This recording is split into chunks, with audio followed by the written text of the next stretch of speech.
Ladies and gentlemen, pay attention. This is your boy, the coach from the WWE. I would like to welcome you to the very first wrestling podcast in the world to take you on a weekly deep dive into classic matches along with legends of the squared circle.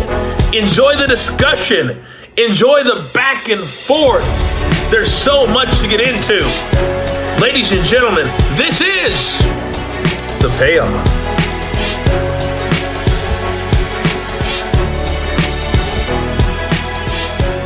Welcome to an all-new episode of The Payoff. I'm Tom. That's Jeff. ECW, Living Dangerously, 1998. One of my favorite matches, maybe ever. One of two things, Jeff. Either I remember this match being way better than it was, or it was awesome. So we're about to find out. How are you doing, buddy? I'm doing good, man. Like ECW, it's been a while. Like I'm excited to cover this stuff, especially we hear Taz every week on AEW, but, have not watched a ton of Taz over my life. And so every week we're getting closer to WrestleMania. And I mean, I had to sneak in some NWA. We've kind of, if you haven't noticed, we've had New Japan and then we had NWA. And now we have ECW because next week then we are officially on our WrestleMania episodes. And so I wanted to make sure to cover a little bit of everything. We had NXT before that too. And so all leading up to next week. But before we do that though, I know you love talking ECW. I always try and get some matches that, kind of balance it out for you and me. And so this is your wheelhouse though. So I'm excited to talk about this one and get into it. Great match, great feud. Bam Bam kind of tail end of his career, but just doing some awesome work. I mean, you forget he was in the WWF mid 80s. Yeah. So pretty crazy. Dude, let's get right into this with the build. Oh, it's time for the build.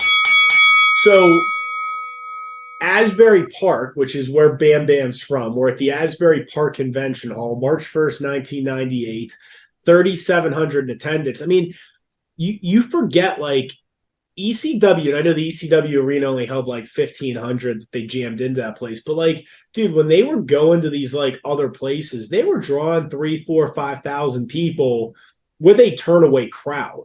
I would assume this building held 5,700. There would have been 5,700 there. So they were drawing really good crowds. And remember, they were on pay-per-view like 4 or 6 times a year, and people were paying for it. Again, I don't want to go down a rabbit hole, but if some things had gone ECW's way or the timing of when they existed was different, I mean, if ECW existed now where they could be streaming and you had things going viral on Twitter, like, dude, ECW would be just killing it, I think. So, whole different, just whole different era. But this show started off Jerry Lynn and Chris Chetti defeating the FBI, Full-Blooded Italians, Little Guido and Tracy Smothers in 8 minutes. Masato Tanaka defeated Doug Furnace in 5 minutes. Rob Van Dam defeated Too Cold Scorpio in 27 minutes. I don't remember that match, but I'm sure it was awesome. New Jack and Spike Dudley defeated the Dudley Boys in the hardcore chair swinging freaks of Balls Mahoney and Axel Rotten in 13 minutes. That was just a brawl. Tommy Dreamer defeating Just Incredible in 8 minutes. They had a really good feud. Bam Bam and Taz for the World Television Championship. Sabu defeating the Sandman in a dueling Canes match. Are you kidding me? And then the main event, Al Snow and Lance Storm defeating Shane Douglas and Chris Candido. They only went 4 minutes. So my guess is they ran out of time. I don't know what else to attribute it to, but what a show, man. Like, you could throw this show on for 2.5 hours and just enjoy the hell out of it. It's actually crazy because I'm looking at it. It's really small on our screen here, but so 3.25 stars was the Dudley match. Unfortunately, that Rob Van Dam and Too Cold Scorpio, 22 minutes is only 1.5 stars. That's 1.5 from Meltzer. Who knows? It's probably going to be 4 or 5 stars for us. We love the so it's kind of all of. Yeah, kind of all over the board here. Yeah, your main event only getting a fourth of a star. It had to be some issue with time there. Even the Dueling Canes got 2 3/4. So yeah. So get into how we got to this match.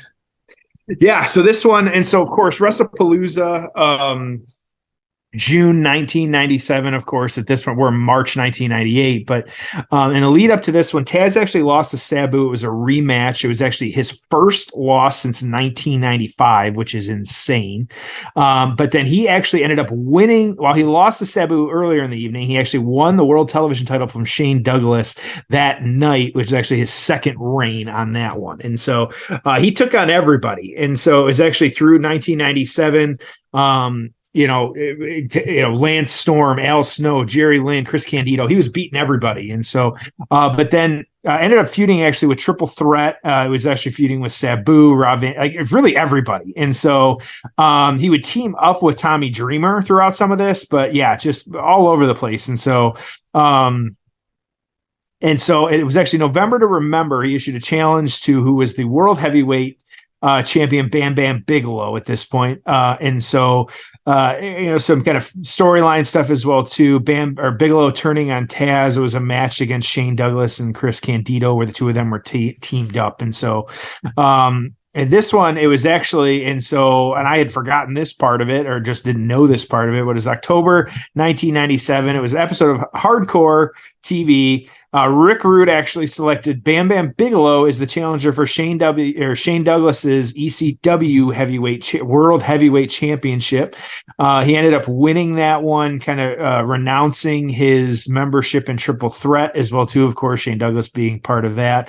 Again, same thing, beating everybody as well too. Along with that one, where we get to this November to Remember, really where things happen, where Douglas beating Bigelow to retain the championship, but then feuding with Douglas Taz. We have feuding with Douglas. Triple Threat, allying with Taz for some of this, and then of course turning on him and things like that. And so it's Hostile City Showdown, January 1998. You had Bigelow and Taz facing Triple Threat in a handicap match at this point, and of course Bigelow betraying Taz and rejoining Triple Threat. And so a lot happening here. And so we've talked about Triple Threat before on this show. The little stable, of course. And so I think just it made sense, the kind of back and forth, kind of what these guys were doing and things like that. It just, it just made a ton of sense, plain and simple. And so, I kind of get into it at this point. Let's not much else to say. I'm ready to go, man. Yeah, let's get into this one. So we are at the 1 hour, 49 minute mark. Living Dangerously, 1998. Jeff, are you ready? I am ready. Yep. It's time for the payoff. Oh, it's time for the payoff. Bam Bam Bigelow. It's not even about the television title that Taz loves with everything in his body. This is personal. Taz takes down Bigelow. Like that before? Yeah, crazy. The arm bar. Bam Bam goes to the bottom rope. John Finnegan makes the World Television Champion break the hold. Right into it. Yep, that arm bar. Oof. And tossing Bigelow around. Jesus. Good Lord. Has with a giant clothesline to take Bigelow out to the outside.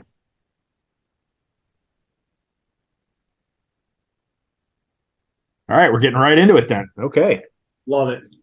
So you mentioned Taz. I know he's on AEW. Is he doing weekly commentary? Or he's on the weekly. Yep. So well, at least he's on Wednesday nights. Yeah. So he's one of the commentators every Wednesday night? Yes. And JR is not every Wednesday night? It depends. I know, or he'll do half the show or something like that. It kind of depends on kind of what's happening and what's going on. Yeah. Okay. It's of course you'll always get the the wrestler and stuff sitting there, but then Excalibur is the other big one. Tony Excalibur, And sometimes it's Taz, sometimes it's JR. It kind of rotates and stuff like that. But Excalibur is your play-by-play. It does a really good job. And then Tony's always up there as well, too. And he does a lot of the interviews in the ring and stuff, too, still. So, yeah. And is Hook Taz's son? I don't know if that's a good question. I know that he was... or is it just his, like, protege? He was... I think it's his protege, yeah. Why did I think it was his son? Oh, yeah, it is. Okay, that's what I thought. I did not know that until this moment. There you go. Okay. There you go. Today's trivia for you. Final Bam Bam match of his career was in 2002. So he was with WCW right up until the end. Okay, yep. He wrestled, and I don't know if it was the final Nitro or one of the final Nitros, wrestled against Sean Stasiak. But I mean, he was wrestling on WCW all through. So, all right. So he was with ECW until November of 98, which was later in this year, obviously. Goes to WCW. I mean, pretty big push. His first match in WCW was a 3-way against Goldberg and Nash. Interesting. Okay. Yeah. And so he wrestled, a bunch of hardcore matches and, stuff with Sandman and Raven. Involved with DDP, Canyon. I don't know, a lot of interesting stuff. I mean, I had a hardcore match against Terry Funk. Anyway, so he was with ECW right up until the end. And then, he only wrestled one match after WCW, which was an indie match against Bigelow and, against Shane Douglas. We got him fighting on this elevated ramp at this point here. Yep. For suplex? What's he doing there? Oh my god. Suplex into the crowd.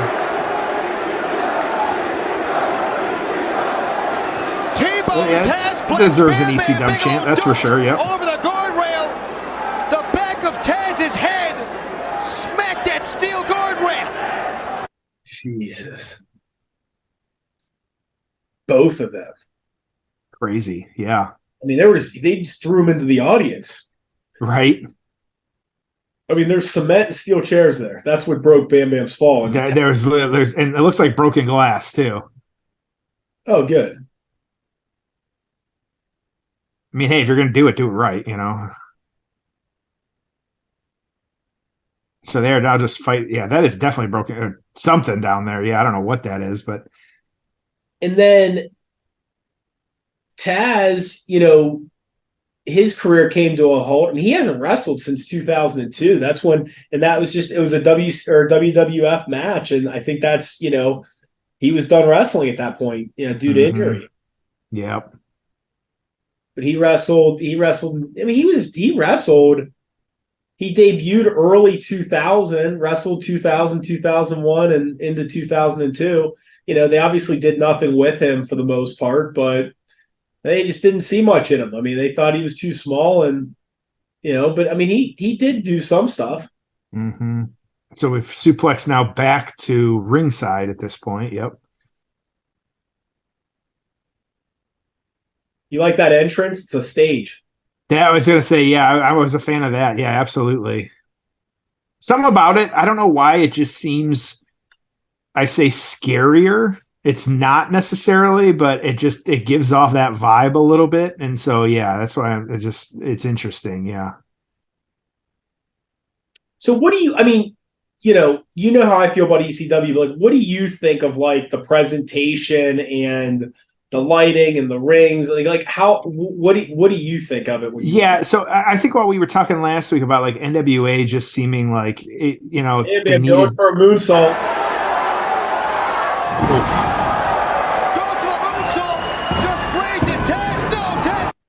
Oh, sold it like he hit it. He did not hit it. Yeah. I think that for ECW, this is what I want. Like, this is what works. Like, I want it to be like dark, dingy. I know I still like think back to like when, we interviewed Francine and she was talking about how like, it's just like, I always picture like she confirmed it, but I picture like the back of this place is literally like the trough like urinal, like that's where they're changing and shit. Like just like, dingy, nasty. Like unlike, NWA, like they it looked that way at the time and they needed the upgrade. But for this, like I don't want it to be clean. I don't want it to be like, looking good. Like I want this like just, hard hitting, hard looking type setup. And so I've never had a complaint. I wish I don't know if it's, and you can confirm this for me. I just feel like we don't,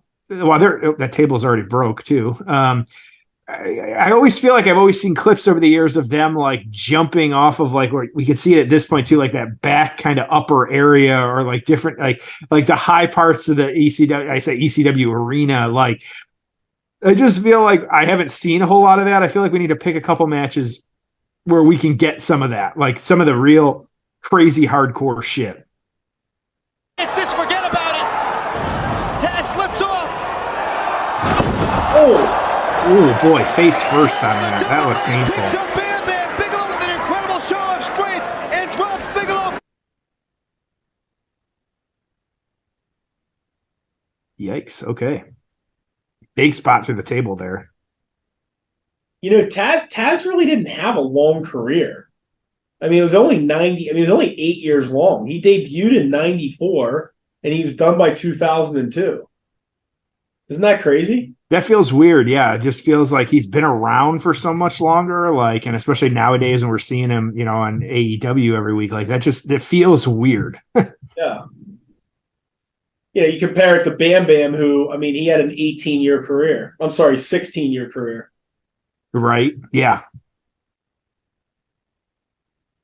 These guys just, I feel like it's moving a little slow, but when they pull off a move, I feel like they're recovering from the craziness that they just put each other through. Like not in a moving slow in a bad way. They're just beating the crap out of each other though. Yeah. Bam Bam once wrestled Jerry Lawler in a Texas death match. When was that? 1986. Okay. Yeah, this is like I feel like there's like the trash on the outside, like the random guys in t-shirts. Like I don't want someone in like a branded like, WWE like the all black, so they can hide and stuff like that. Like I like this where there's just the trash and the cords and just, you just never know what's going to fucking happen here. Oh man, just right out into the crowd.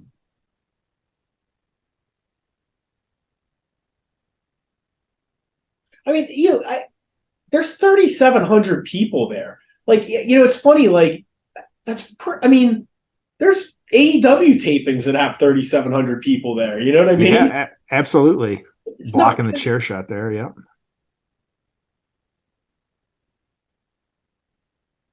Some, yeah, like that's all they pull in on some of that stuff. Yep. So I've been trying really hard to avoid spoilers and even wrestling news. Like I'm just trying like with the current product to just take it in as a fan and not get scooped on everything that's about to happen. And I mean, even like last year for WrestleMania, it's like, dude, I knew Austin was coming back. Like I kind of knew the card, a month or 6 weeks before. Like I just want to watch Raw and be like, I have no idea who's wrestling at WrestleMania. I have no idea if anyone big is coming back. Like, I just want to like, so I've been very deliberate about that. I feel like you have too a little bit, right? More so now that you and I have been talking about it. Yeah. And I feel like we have especially been we've just been enjoying wrestling more. Like it's just a lot more fun to watch. I feel like it's just a lot more like, not knowing, like, especially some of the surprises, like you and I were very, like, we were genuinely surprised by some of the, like people that came out at the Rumble, because you and I had done just a pretty good job of avoiding as much of that as possible, which I think it's the way to go. Like if you can avoid it, and like every once in a while, like, I'll pull it up and because maybe there is like a story, like, I still want to read some of that stuff. And there might be a story like, I know, we were talking, like Shawn Michaels had some comments recently and stuff like that. And so you and I, we want to read that stuff and hear about it. But then there's other times where, I don't need to know every single match on the WrestleMania card because I'm going to watch it like that. I don't need anything else to know whether or not I'm going to watch that. So, yeah. Whoa. And we are through the ring.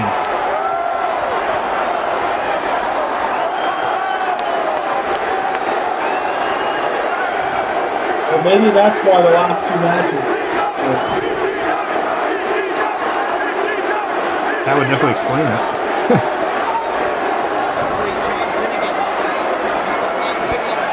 And he has literally gone through the ring. On Bam Bam Bigelow. Bigelow was tapping. Finnegan couldn't see it. Bigelow, in a last-ditch desperation attempt to break the hold, threw his own feet out from under him. Almost 365 pounds backwards. Bam Bam climbing out. He landed on Taz. They broke the boards in the ring and landed on the concrete floor of the ring. Bigelow was crawled up through the ring. One way to do it. But Taz is now being pulled from the floor. Can you imagine the impact? Taz on the back of Bam Bam Bigelow as they went crashing through those ring boards. They both go through the ring. Bam Bam's trying to get Taz back up. That's the pit. 1, 2, 3. Okay. And we've got a new ECW World Television Champion in the Beast from the East, Bam Bam Bigelow. They're going to put Taz on a stretcher and maybe try to fix the ring. But yeah, there you go. That's why your main event was probably so short. Yeah, he's kind of busting through. Yep. Oh my. Okay, there's Fran. Okay. Yep. Jeez, look at Chris Candido. Look how roided up he was. Yeah, seriously. No, I mean that's not healthy. No. Paul Heyman. I mean, in to think that Paul Heyman, 24 years later,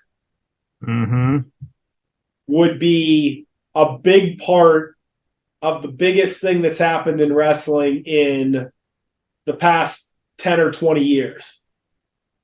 He is where he is now. There is no bloodline without Paul Heyman. Nobody cared about Roman Reigns or his stupid heel turn without Paul Heyman. You realize until Heyman turned on Brock. Yep. That was the turning point of Reigns, was when they panned out, right? And Heyman was with him at the end of that SmackDown.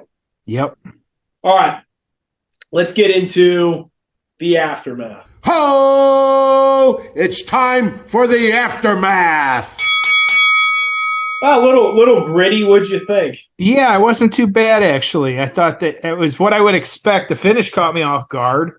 It was a little weird. I think not even they fully knew what to do there. So that kind of added a little bit to it as well. So that was fun. Just kind of, I still enjoyed it though. How about you? Yeah, I really did. I mean, I thought it was good. I mean, it wasn't a 5-star match, but I enjoyed it. It was a good length. If it was 5 more minutes, it would have been way too much. But yeah, I was happy with it. Pretty solid. Yep, absolutely. Okay. Well, so on this one, Taz, after losing, he actually went up into the world heavyweight title picture at this point. And so it was interesting. And so Shane Douglas got hurt. And so Taz was given the world television championship back. And so he was declaring himself the heavyweight champion, excuse me. And so it was, it was an unsanctioned storyline. It was kind of weird. He really kept defending it until Shane returned. And so he actually, it's just kind of weird how it played out, but just before he won the World Heavyweight Championship, he gave the title to Sabu.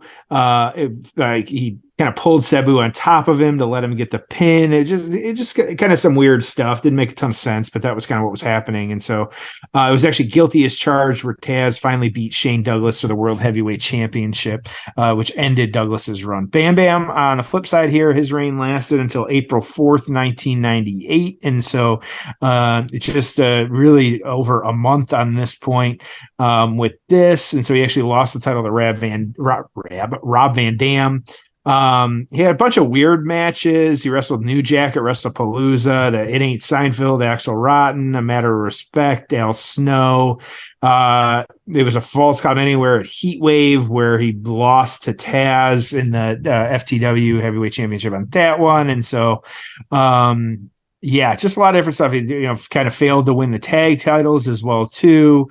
You had the culmination of the triple threat and Taz, Van Dam, Sabu, because they were all feuding. It's actually November to Remember. You had Sabu pinning Douglas on that one. This was actually Bam Bam's final appearance with ECW as he rejoined WCW after this. So, yeah, just kind of interesting stuff. Not, I feel like not great storylines sometimes on some of these, but they don't need it. Like, as the match is just crazy and it pays off, so it's fine. So, PWI, Taz 36, Bam Bam 48 in 1998. Pro Wrestling Torch on this one. They fought into the crowd 12 minutes as Taz struggled to apply the Taz mission. They fell backwards and through the corner of the ring, literally landing on the floor under the ring. Bigelow rose first and then dragged Taz out by his arm and covered him for the pin. The finish was creative and memorable, although some might think ECW is Bush League for having such weak rings. 2.5 stars.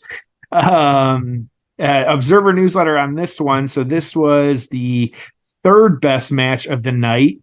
Said Bigelow did one hell of a job as a veritable bump machine for the first 9 minutes of the match. The highlight was Taz suplexing him off the ramp over the guardrail and into the stands. Finally, they went to the finish where Taz got the choke. Bigelow fell backwards with him through the ring and to the floor. Bigelow finally came out of the hole, pulled a quote unconscious Taz and pinned him. As they were doing the spots outside to distract the audience, they had Mikey Whipwreck and Chris Chetty go under the ring to set up the hole in the ring where they got back to set up the finisher. Creative, 2.25. So 2.5, 2.25. Tom, where you at?